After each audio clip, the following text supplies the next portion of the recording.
ya jangan tanda tangan.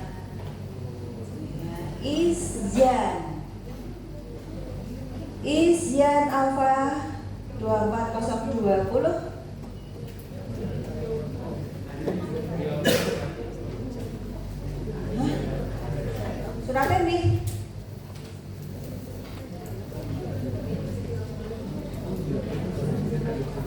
Suratnya nanti diurus sama sendiri ya. Nanti enggak saya digemprong sama Prof. Ida. Cornelia Cynthia. Ya sini. Ayo diseneni sama Prof. Ida. Kok boleh ke pulang semua? Ya, wes diajak berarti kan apa?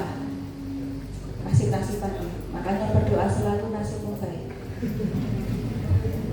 Betul. Nanti yang asisten yang kecanda pakai surat dari biokimia kayaknya boleh kok kan, boleh nggak kuliah berapa kali gitu kan. Yang terakhir Gusti Chandra, ya sini. Alhamdulillah gitu. Biasa nih bolos, alhamdulillah. Tong datang biasanya mah enggak gitu kan. Kamu enggak asisten?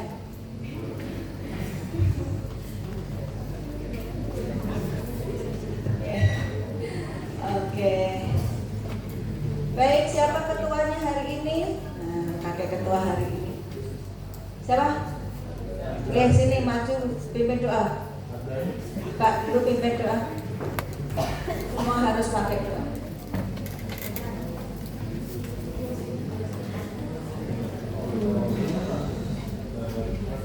Cek. Oke. Ya, sebelum kita mulai kuliahnya hari ini, kita berdoa dulu dan keputusan masing-masing ya. Yang berdoa boleh dimulai.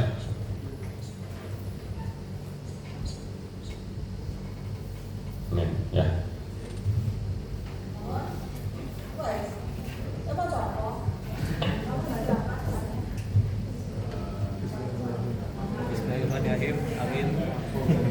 Ya, kita harus selalu mendahului apa yang kita mau lakukan dengan doa supaya selamat itu apa yang kita cita-citakan tercapai, lancar pada kegiatan hari ini. Saya tawarkan dulu kepada teman-teman yang masih ada urusan, silahkan keluar, tanda tangan nggak apa-apa, kan sudah saya ajak tadi. Yang masih punya urusan biar nggak ganggu temennya, gitu deh. Bos ini diisi, saya nanti kan nggak bisa nunjuk. Ayo pinggir-pinggir diisi semua. Belakang itu, sini semua. Mas, belakang sini diisi. Kan mari yang paling dekat sini dong, yang tunjuk. Jangan sampai kosong. Ya, Mbak, sini Mbak, diisi. Kamu? Iya, sama bertiga, berempat itu sini. Biar pokoknya pinggir ini diisi. Nah, gitu. Oke. Yang saya berikan ini, nah ini belum isi ini, ayo Mas belakang itu, sini itu masih kosong tuh 3. Masa nanti saya harus ngomong sama bangku kosong, kan gak lucu. Ya, rusak. Ya ini diisi nih, nah, ini di sini. Ayo Mas. Lebih ngomong bocah ini. Ya rekodmu di mana? Di sini aja dok. Biar saya kelihatan agak langsing ya caranya. Materi saya hanyalah pengantar. Jangan hanya memakai ini untuk bahan. Ini hanya pengantar. Kuliah itu hanya 25% dari materi. Yang 75% cacat. SD 100%. Gitu. Apa jari guru nih? Ning omah ribut mbek ibuke ya kan? Sama ibu ribut karena tidak sama dengan guru. Karena SD itu 100%. SMP 50-50, 25-75. Gitu. 75 dikasih yang 25. SMA 50-50. Kalau SMA masih apa jari gurunya berarti tersesat.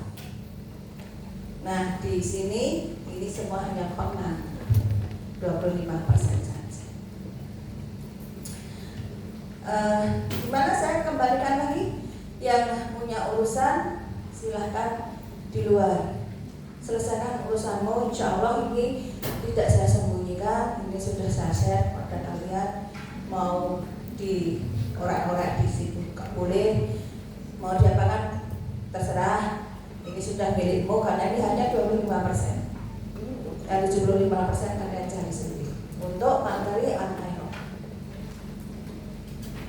Yang ada di sini harus fokus, jangan di sini tapi menceritakan aku tadi loh sarapannya jangan itu sama teman sebangkunya.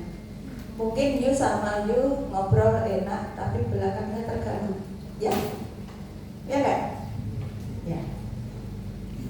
Ya mungkin kamu di sini ngobrol, oke, depannya terganggu karena depannya ingin serius.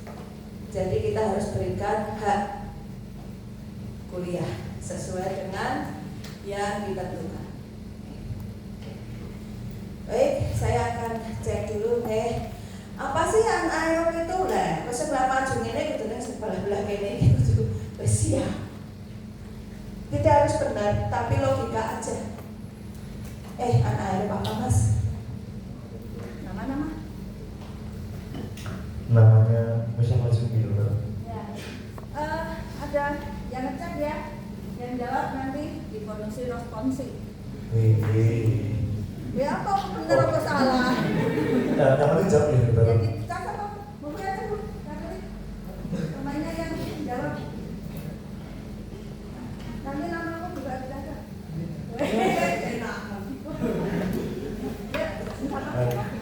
Mustafa Zubi. Jadi anaerob itu apa ya? Perlakuan tidak memerlukan oksigen di situ. Jadi perlakuan kegiatan atau proses menghasilkan ATP.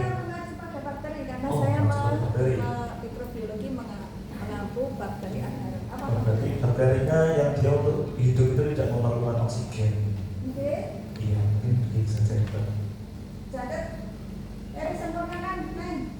Lagi ini kita. Ayo, bisa sebut. Ya. Jangan ngocok. Aja. Mau tidak memberikan. Lama dulu biasa dulu. Nama saya Nurul Ramadhani, NIM 104. Jadi kalau dari istilah anaerobia dan aerobik oksigen berarti proses atau metabolisme dari suatu bakteri tersebut yang tidak memerlukan oksigen. Sama. Sempurnakan dulu. Apakah hanya tidak memerlukan oksigen? Tidak mendapat naik. Oh ini sih mau ya. Dia dapat bonus responsi belum responsi ya. Saya menawarkan diri kabar Nomornya apa tuh kamu? kalau anaerob itu bakteri anaerob itu kalau terpapar oksigen dia itu malah bisa mati gitu. Tidak perlu oksigen tapi dipapar oksigen mati. Kamu mau jawab nggak? Enggak. Yang agak dalam-dalam yang pengen jawab boleh. Bonus responsi. Tadi ada jawaban tidak perlu oksigen. Kalau ada oksigen malah mati. Dan belum benar. Betul ada yang mau lagi? Oke mau? Yang dalam-dalam? Baik. Jadi kedua jawaban ini benar, tetapi tidak tepat. Tapi sudah logika masuk itu yang penting. Nih, logika masuk. Selain aku kok nek nganu nih, asisten nih. Ya pojokan sana, asisten deh. Yang Mbak kuliah topmu Mbak sana boleh. Nah, ditinggal juga boleh, tidak akan hilang. Tiba-tiba hilang berarti yang kotak-kotak itu tidak mana.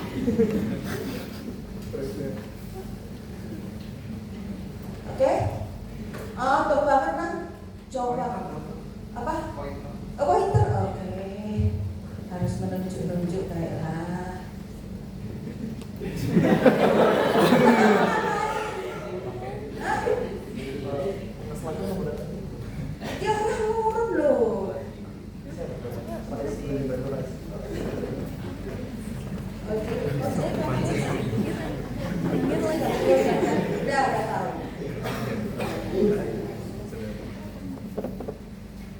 gelem memberi aku asisten, Pak. Kata Pak, saya tidak suka kalau gini. Kita keren. Oke. Slide, Mas. Nah, gitu loh. Nah, oke, ini hanyalah ciri morfologi, tidak ada yang istimewa. Yang istimewa, you lihat di sini spore bearing. Spore bearing berarti dia mempunyai kemampuan untuk membentuk spora.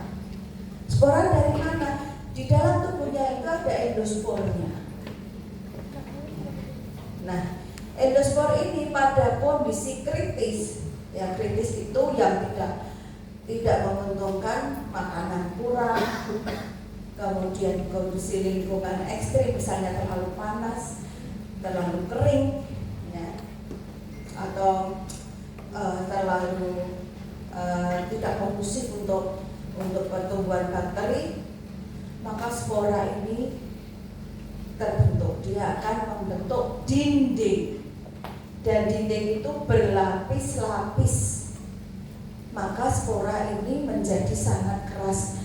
Nanti kalian harus cari lapisan spora bakteri, sehingga nanti kamu bisa lihat lapisan pertama apa, kedua apa, ketiga apa, sampai terakhir itu berlapis-lapis dan sangat keras. Bakteri di dalamnya ngapain? Tidur. Jadi kalau kalian tidur tidak bangun-bangun, seakan-akan kalian berspora. Ya. Metabolisme jalan sangat lambat, sehingga tidak begitu memerlukan nutrisi, tidak memerlukan ATP. Gitu. Jadi dia bertahan di lingkungan yang ekstrim, tahan lama. Nah, nanti kalau dia masuk ke lingkungan yang kondusif, ya, loh ini ada makanan, loh ini ada kelembapan yang oke, ini ada suhu yang oke, maka spora itu akan pecah. Bakteri akan keluar dan dia akan melakukan perkembangbiakan atau metabolisme kembali dan berkembang. Ini untuk golongan Clostridium, anaerob Clostridium, rombongannya ini. Jadi ini yang istimewa ini.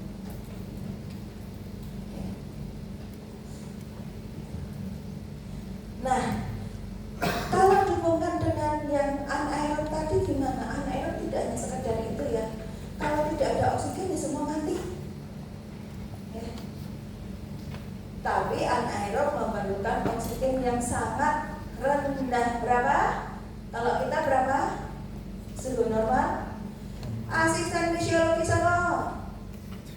Ayo, aku. Sama nih.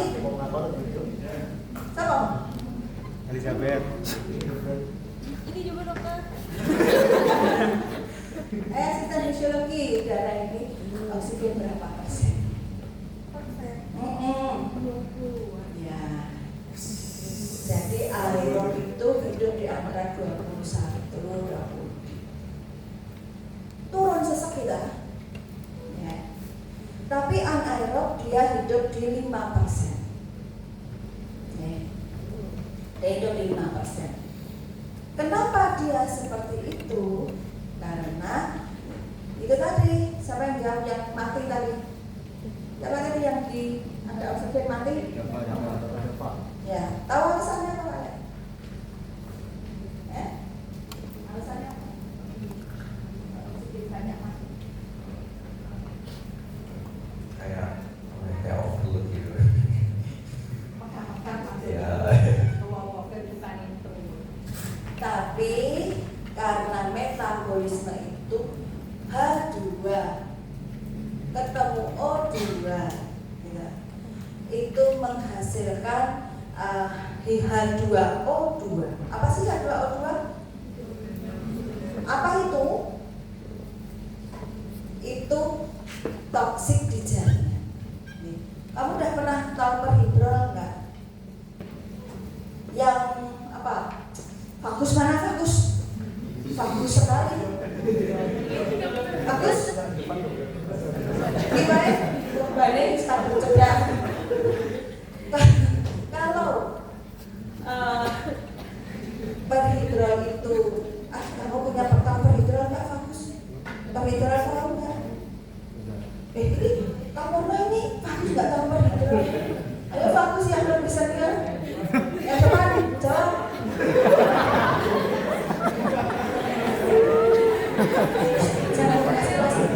Jangan keras-keras ya, itu dokter Amaris. Jangan keras-keras. Apa? Perhidrol itu? Udah pernah lihat? Belum pernah? Masya Allah. Asisten biokimia mana? Olah praktikum. Asisten Anatomi. PA. Belum ada. Skills lab. Yo anatomi.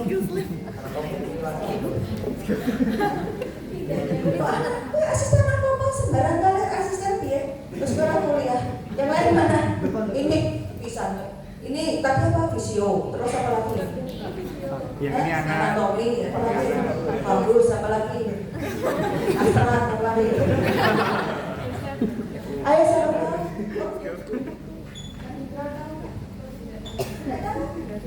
Terus yang dulu PMI di SMA. Ayo.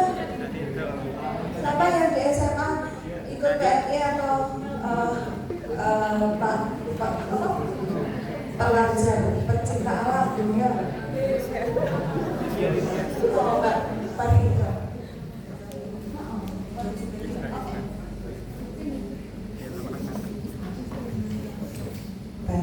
Hidro adalah nama dagang dari hidrogen peroksida. Bersihin luka. Bersihin luka.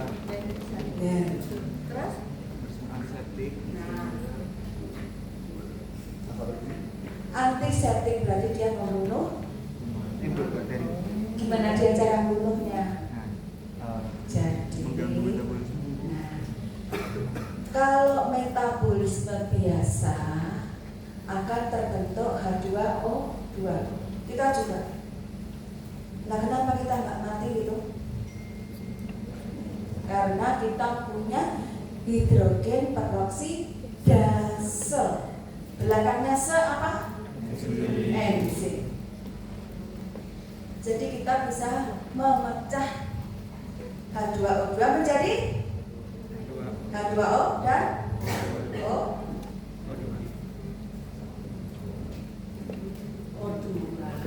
Ini udah lulus SMA ora toh? Kita yang ora lulus ini. Ya. Jadi H2O2 dikasih enzim hidrogen peroksidase, dia akan pecah menjadi H2O dan O2. Aman enggak? Aman enggak? H2O ya apa? O2?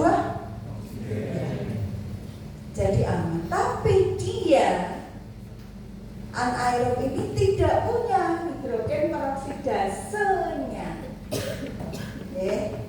Kalau dia tidak punya, jadinya ya, dia tidak berubah. Terus kalau metabolisme jalan terus, dia akan menumpuk. Kalau menumpuk, toksik lah dia dan dia mati. Jadi jawaban yang tadi terbukti bahwa yes. Mengapa mati? Jawabannya itu karena dia keracunan oleh H2O2 dari metabolismenya sendiri. Maka oksigen harus rendah supaya H2O2 tidak terbentuk banyak. Itu. Tapi bukan dia nggak butuh oksigen. Kalau nggak ada oksigen matilah semua. Ini nanti dibaca sendiri, saya hanya menjelaskan yang spor aja. Slide.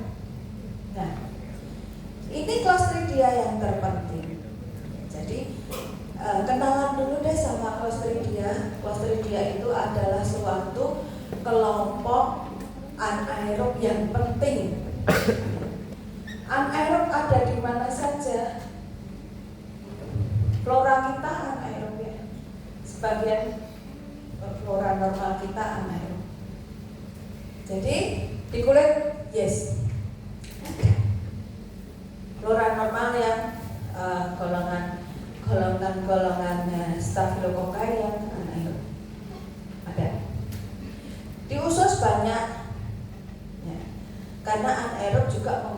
dalam memecah atau mengurai. Kalau tidak ada urai nanti kamu makan bayam keluar bayam.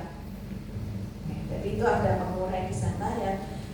Sebagiannya adalah anaerob. Di saluran nafas juga ada anaerob, tapi itu semua adalah flora-flora kita. Nah, anaerob yang patogen yang sangat penting adalah golongan dari ini Clostridium. Pernah dengar Clostridium tetani? Mana? Nih. Ya, pernah dengar sebelumnya? Oke. Pernah dengar Clostridium botulinum? Ya, pernah? Tetani menyebabkan penyakit tetanus. Kamu sudah pernah dengar tetanus yang kayak apa? Ayo belakang pojok. Halo, saudara? Ya. Penyakit tetanus yang kayak apa, Mas? Keras. Kejang? Tidak. Terus? Pernah lihat enggak? Belum. Ada yang mau nambahin? Ada yang mau nambahin? Kejang. Kejangnya di mana? Kejangnya di mana, Mas? Otot apa? Otot apa?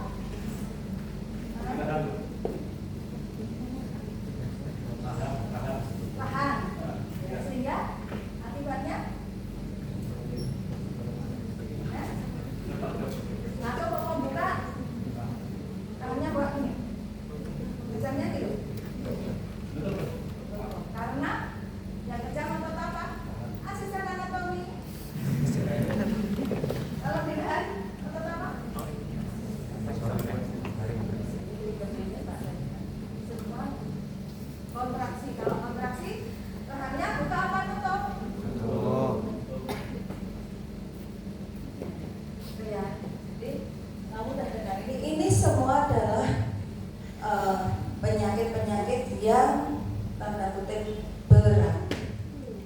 Jadi Clostridia ini menjadi suatu agen yang harus dipelajari oleh baik mahasiswa kedokteran maupun kedokteran hewan, ya, kedokteran gigi, semua mempelajari Clostridia ini. Nah, Clostridia kita bisa lihat beberapa spesiesnya yang penting dibagi menjadi ya, dibagi ini Clostridia ini bisa menyebabkan dibagi menjadi yang bagian dia yang punya kemampuan untuk merusak ya, atau membuat kerusakan pada jaringan. Rusak, jadi jaringannya rusak. Dan yang tidak, ya, yang tidak itu adalah Clostridium tetani.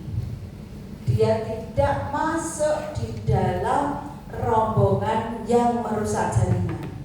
Yang merusak jaringan masuk dalam rombongan gas gangren, atau dia yang menyebabkan terjadinya otot itu menjadi rusak. Kalau tetani dia kejang tapi ototnya utuh. Nanti kalau sembuh ya tetap. Tapi kalau gas gangren kalau sembuh ya tergantung kerusakannya seberapa. Oke. Kemudian yang ketiga adalah botulinum yang dia kebalikan dari tetani tadi.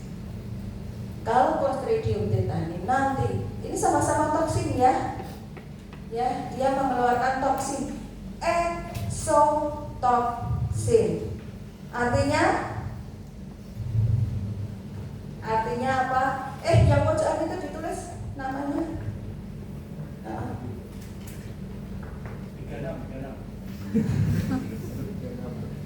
Pojok yang sana, Mas, halo. Kalau tetanus menyebabkan kejang tadi, Kalau botulinum menyebabkan apa ya?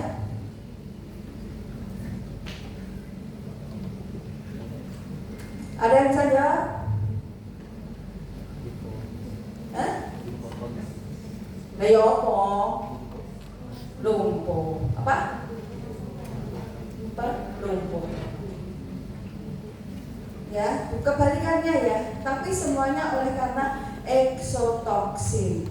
Ibu-ibu ada yang mau menjawab eksotoksin itu apa? Lalu sayang ibu-ibu beneran bapak-bapak terus ya. Ya Bu, eksotoksin apa Bu? Senggane maju longgo sapa lagi? Hah? Apa itu? Nah, eksotoksin apa? Pakai logika.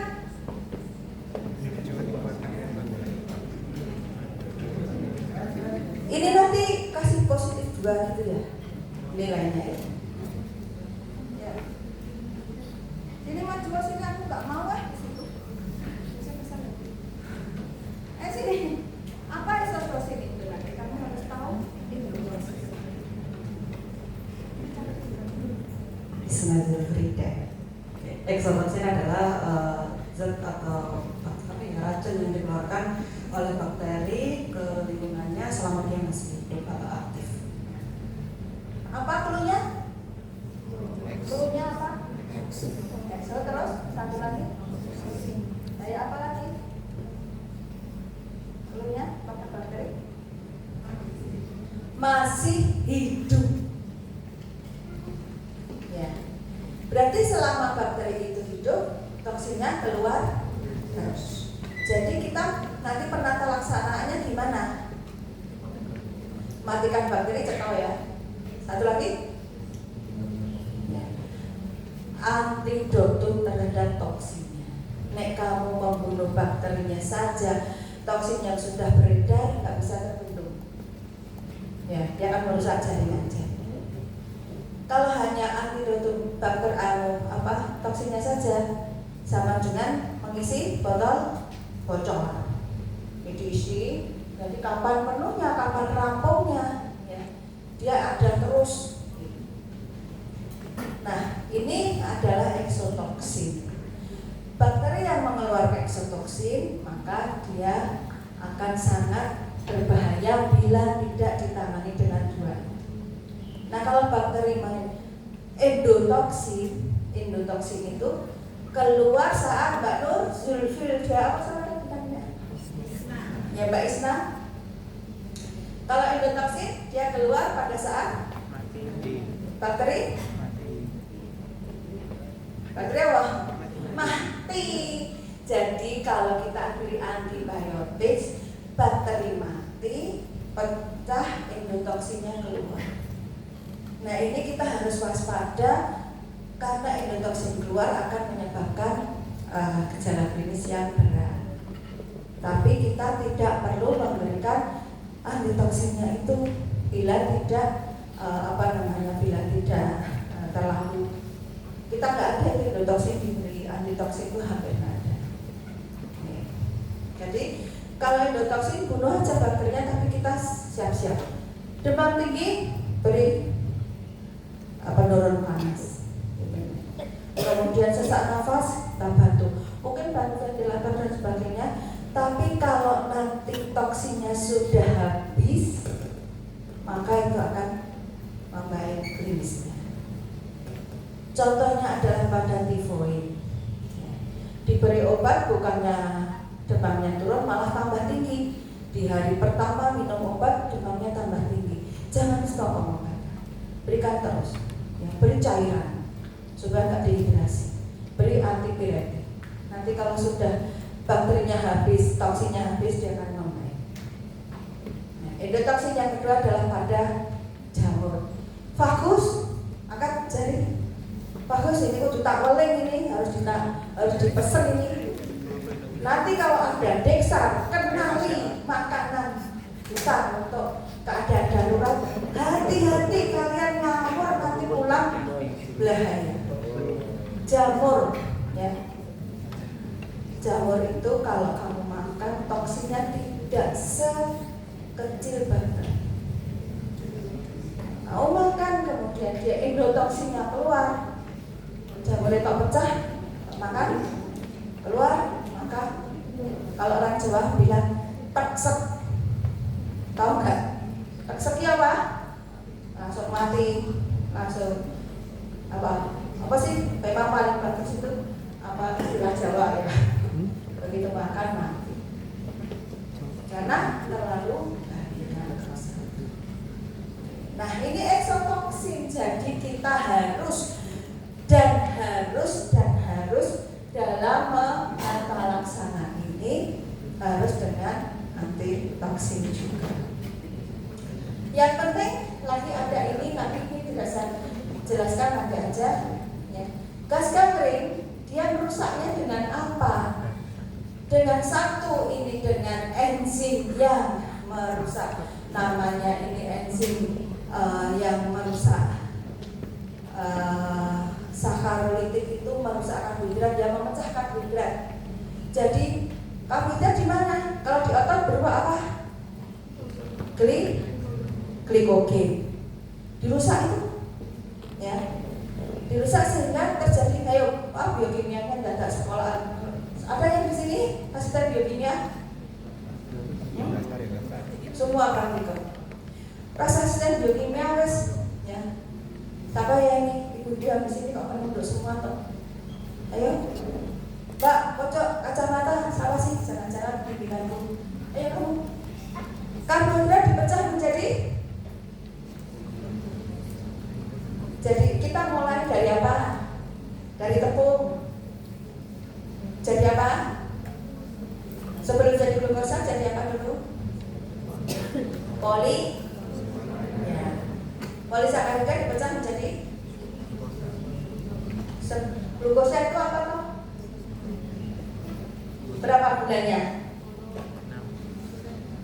Oh, wes, kamu contoh.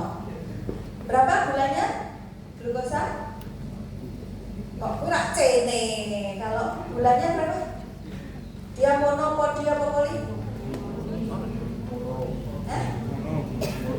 Mono. Yang dia apa? Yang disakarida apa? Fruktosa, sukrosa. Dipecah menjadi gula yang lebih sederhana plus apa? Plus apa? Nah nanti kalau sudah jadi glukosa dipecah lagi oleh sakarolitik ini menjadi apa? Ayo, karbohidrat glukosa dipecah menjadi, difermentasi menjadi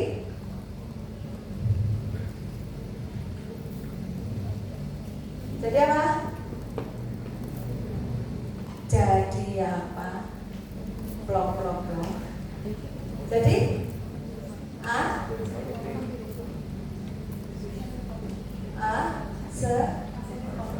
alkohol belum sampai jadi alkohol. Jadi asam dan jangan dirubah dulu. Ini asam aja, asam dari glukosa itu asam kalau dari glukosa asam gluko. Kalau dari yang dua jadi asam apa? Dari glukosa asam gluko. Dan apa? Asam dan gas.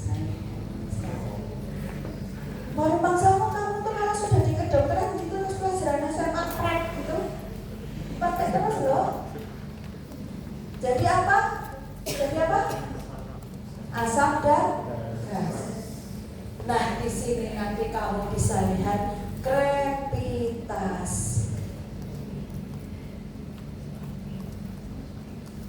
Bukan sudah? Belum? Sudah? Krepitasinya dari mana? Tak sebul gitu. Ya, ditiup biar ada krepitasi gitu. Dari sini, dari pemecahan glikogen menjadi asam dan gas sehingga dia akan ada gas, produksi gas di situ sehingga ada kerapik. Salah satu kumannya adalah Clostridium. Kalau orang DM bisa juga karena Escherichia coli. Nanti praktikum Escherichia coli akan memecah gula menjadi asam dan gas. Ini dasar.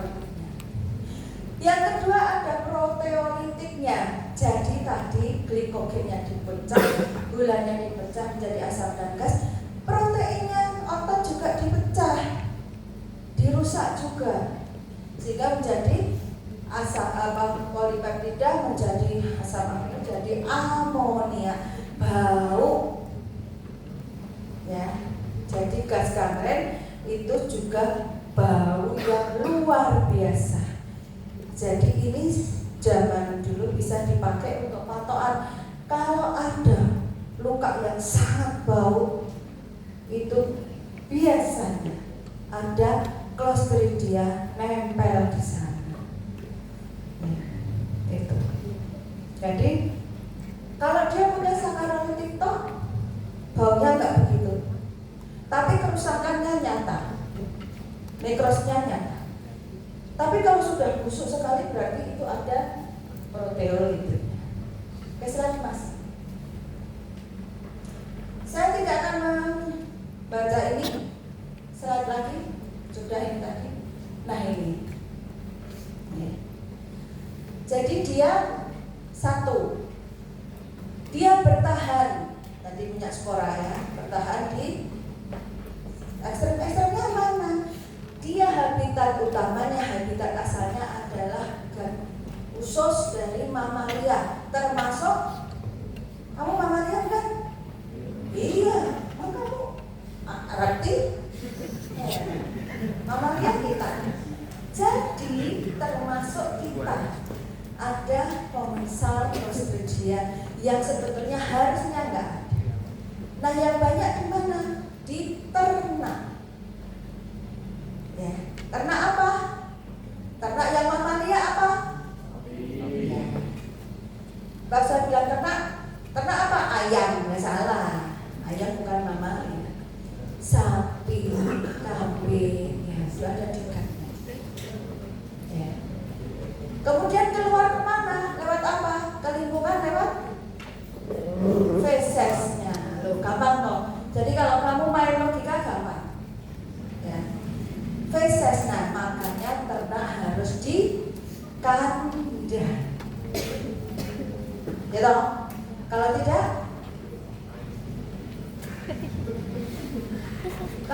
gimana Mas? Kalau ternak tidak di kandang, ini hubungannya sama Clostridia bukan dengan ekonomi. Fesesnya tersebar kemana? Di situ Clostridium bertahan. Ya. Kalau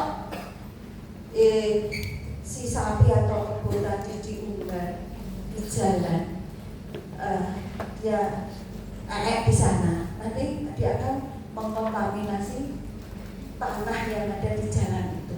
Kalau nanti ada kecelakaan, fraktur, apalagi terbuka, yang di situ kena tanah di situ, itulah salah satu pondok dendron.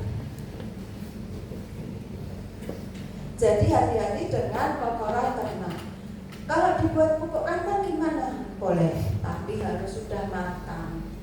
Jangan kotoran ditumpuk terus dipakai untuk pupuk. Akhirnya akan meratakan Clostridium itu ke seluruh desa.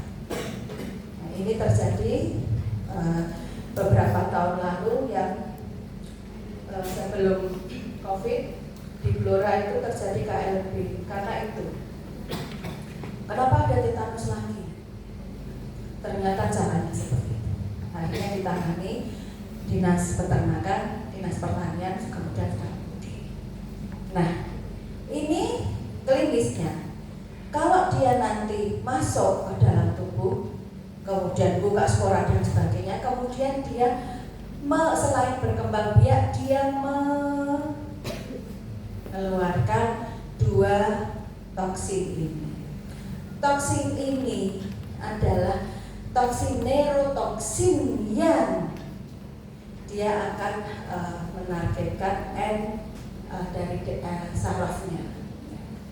Jadi nanti dia akan terjadi hipersensitif dari sarafnya yang mempersarafi otot rangka, sehingga rangsangan sedikit dia akan kontraksi, rangsangan sedikit dia akan kontraksi di seluruh otot rangka mulai dari head to toe, wajah termasuk. Sehingga kalau dia nanti trigeminalnya kontraksi, ya, otot pengunyahnya kontraksi, dia akan mingkem, trismus, ya. Kemudian meringis ini, karena sini akan otot fasialnya juga kontraksi. Ya, kemudian kalau otot rangka, kalau bisa kontraksi, Mbak, kalau bisa kontraksi, tangannya gimana posisinya? Fleksi, okay. Fleksi. Kalau quadricepsnya kontraksi sebelahnya, quadriceps di mana? Depan apa belakang? Depan kan. Quadriceps kontraksi, kakinya di mana?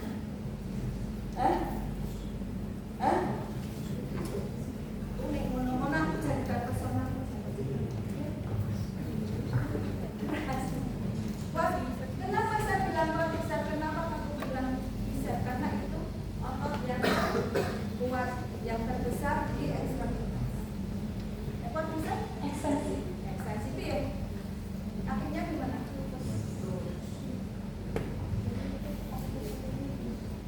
Jadi kejang otot rangka, kalau kaki lurus, kalau lengan fleksi. Jadi kalau ada perempuan cantik kejang masuk IGD ini, tapi kakinya fleksi, gimana? Gimana? Iya, ya Mas, Pak dokter ini cantik loh ini, tapi dia kejang gini, tapi gini sikilnya juga. Hah? Oh, hah?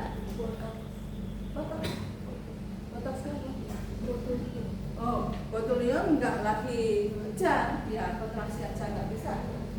Apa? Iya. Itu bohong. Bisa jadi karena histeria. Ya kan? Ya loh. Tenang aja kalau orang kejang kok kakinya fleksi. Jarno wae ora urip dhewe. Jadi harus tahu, jangan kalian ikut gugup, nggih. Oke, selanjutnya.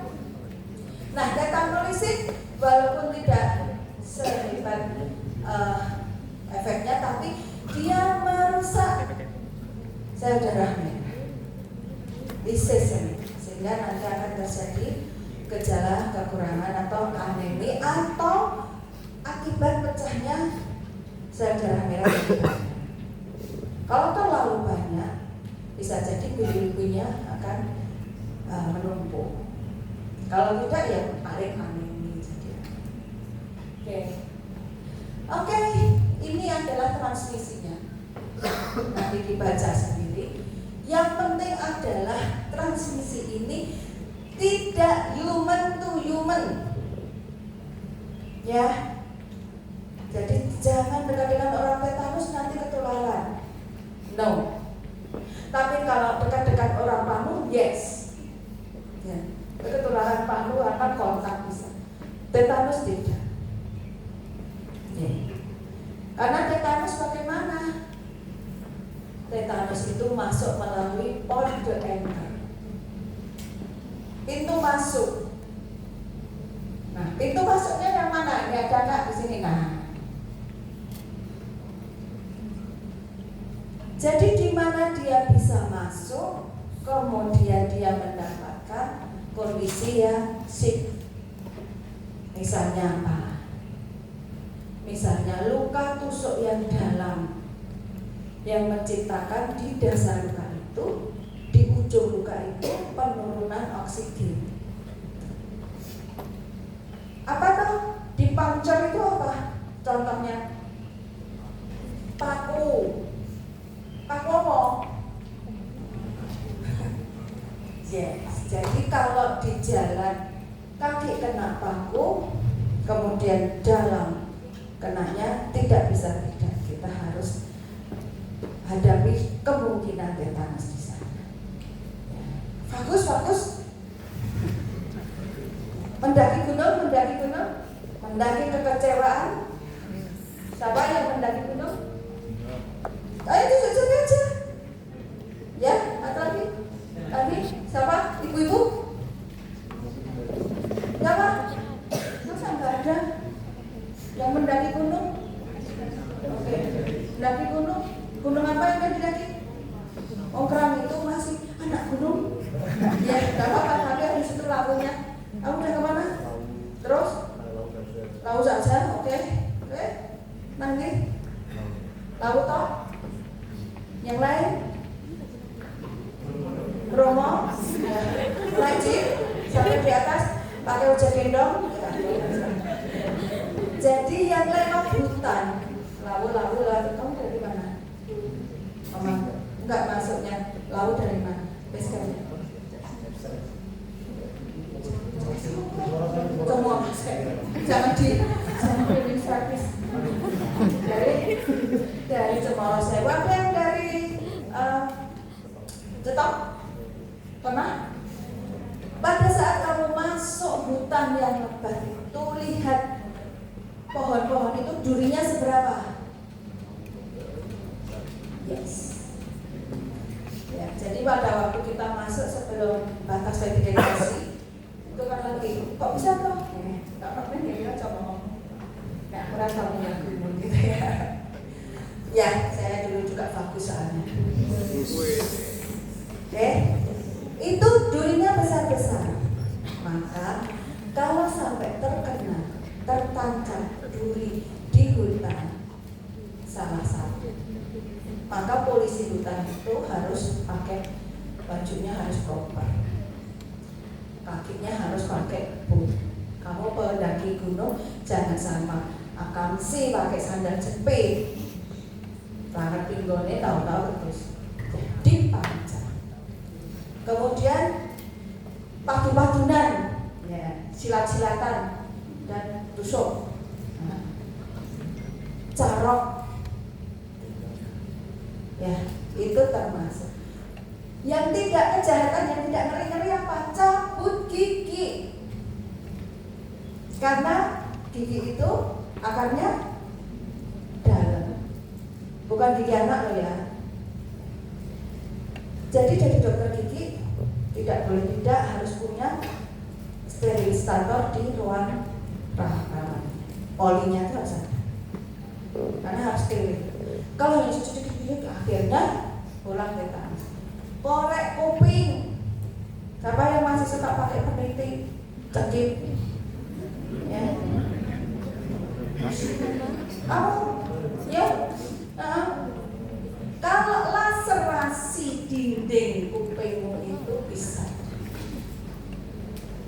Kalau pada bayi, kode enternya mana? Bayi baru lahir masuk lewat mana?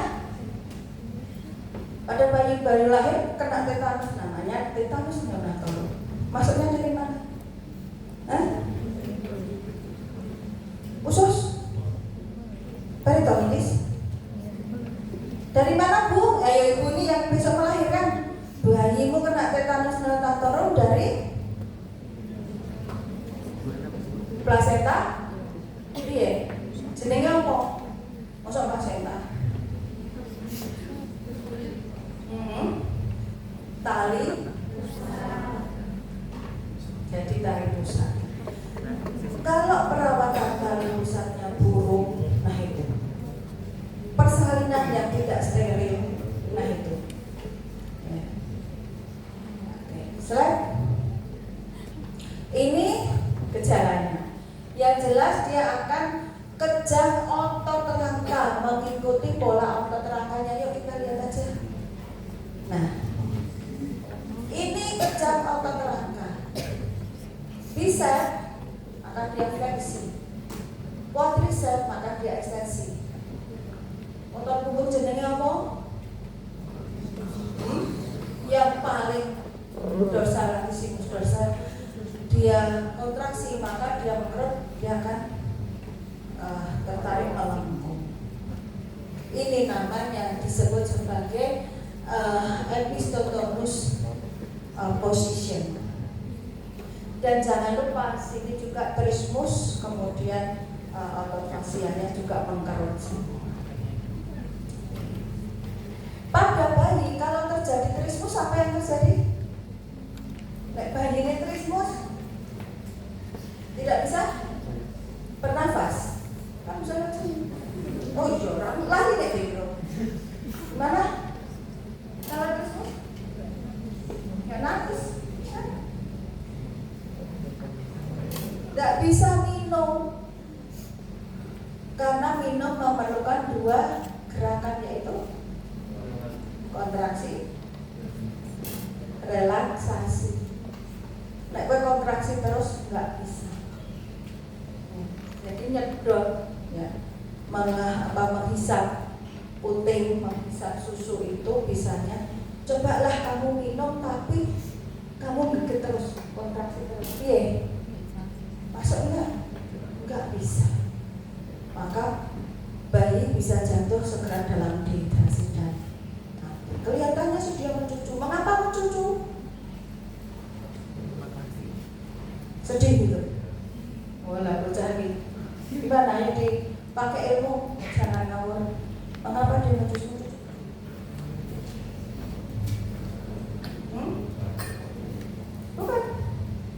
Bukan itu karena tetanus, maka dia mencucu langsung. Ya. Kontraksi otot fasial dan otot ngunyah. Jadi bahayanya itu. Pencegahannya bagaimana?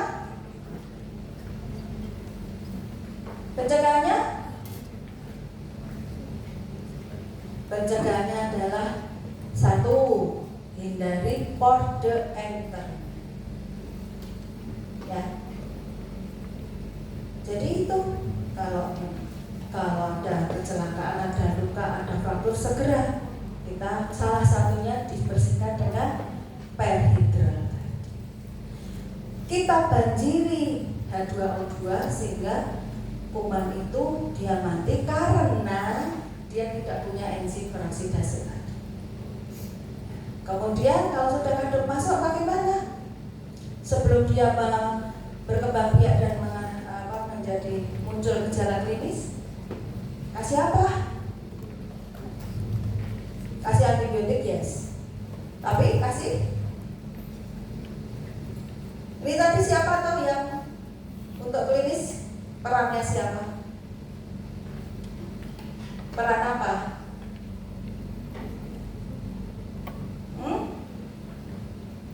Yang menyebabkan kejang-kejang tadi apa? Toksinnya, maka kita harus netralkan dengan apa jenenge? Antidotumnya apa kalau tetanus? Mosok nggak tahu? Nggak mau aku kalau nggak tahu. PMI nggak tahu? Ketaki kamu. Apa antidotumnya? Tetanus? Anti tetanus katanya apa? Di puskesmas ada apa?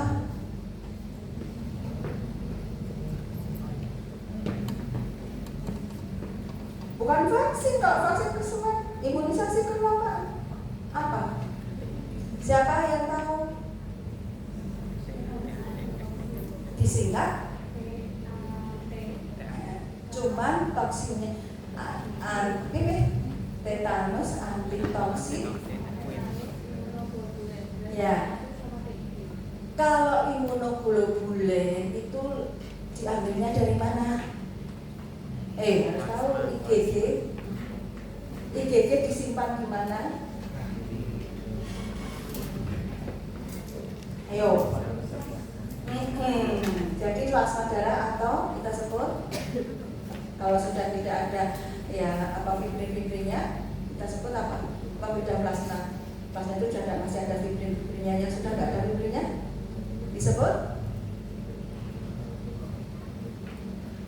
Apa perlu tak bilangi PK? Kita mengulang iki darah nih. Apa? S-nya itu apa? Serum. Jadi serum itu sudah nggak ada diberi. Jadi kita ambil antibodi itu dari serum karena antibodi itu adalah tempat kita untuk sistem imun yang terlarut di dalam plasma, bukan yang seluler tapi yang humoral. Ada nggak di puskesmas APS? Tapi bukan TT, bukan toksoid.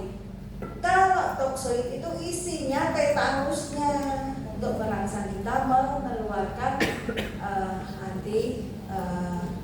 antibodi. Tapi kalau serum yang kita ambil dari seseorang atau something yang dia membuat antibodi terhadap tetanus itu antibodinya. Kalau kena tetanus jangan divaksin lah, ngapain? Ya, sudah.